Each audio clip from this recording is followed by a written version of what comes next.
রোগী হওয়ার সফটওয়্যারটা কি বলেন? বেশি খেতে হবে, বারবার খেতে হবে এবং সব খেতে হবে পৃথিবী যা আছে। কোনটা হালাল কোনটা হারাম, মানে হালাল হারামের পার্থক্যটা মানুষ বোঝে ঠিকই, কিন্তু হালাল রুজির বিষয়টা অনেকে বোঝে না। আর তৈয়বা তো বোঝেই না।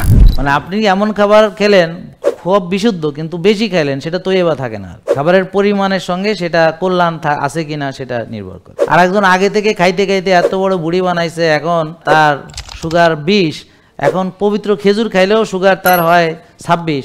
তা এখন এই মুহূর্তে খেজুর খাওয়া তার জন্য তৈয়বা হবে না। আর খাইয়ে খাইয়ে এত মোটা হয়েছে, এখন আরও খাওয়া তার জন্য তৈয়বা হবে না। সে ভালো খাক খারাপ খাক সেটা বিষয় না, নাকি বুঝেন নাই? তার জন্য রোজা রাখা তৈয়বা হবে, না খেয়ে থাকা। বুঝতে পারছেন?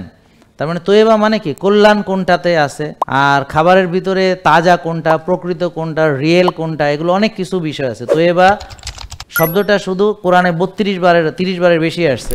এবং তৈয়বা মানে শুধু খাবারের ক্ষেত্রে না, যে কোনো কাজে তৈয়বা মানে হলো সে এমন একটা কাজ সুচারুভাবে, ধরেন নামাজে কীভাবে তৈয়বা হবে, যে খুজু মনোযোগ পূর্ণাঙ্গ দিয়ে সেভাবে আল্লাহ যেভাবে বলেছেন। বুঝতে পারছেন তো?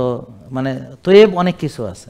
আমরা সবসময় যে কোনো প্রোডাক্ট কেনার ক্ষেত্রে 09678242404 এই নাম্বারে কনফার্ম করতে হবে। গাজীপুরে শোরুম আছে, বোর্ড বাজারে, উত্তর আজমপুরে আছে, মিরপুর 10-এ আছে, আর এখানে সরাসরি আমাদের আছে।